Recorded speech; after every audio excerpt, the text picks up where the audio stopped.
نبی کریم صلی اللہ علیہ وآلہ وسلم پر وحی کا ابتدائی دور۔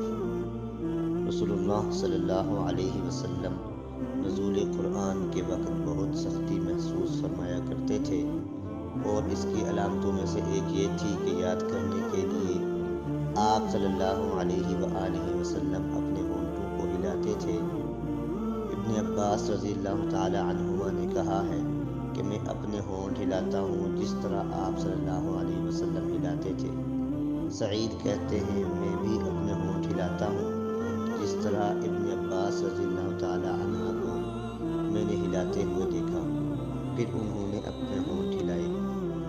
ابن عباس رضی اللہ تعالی عنہ نے کہا پھر یہ آیت اتری، لا تحرک بہ لسانک لتعجل بہ ان علینا جمعہ وقرآنہ، کہ اے محمد صلی اللہ علیہ وسلم قرآن کو جلد جلد یاد کرنے کے لیے اپنی زبان نہ ہلاؤ، اس کا جمع کر دینا اور پڑھا دینا ہمارا ذمہ ہے۔ ابن عباس رضی اللہ تعالی عنہما کہتے ہیں یعنی قرآن کریم آپ صلی اللہ علیہ وسلم کے دل میں جما دینا اور پڑھا دینا ہمارے ذمہ ہے۔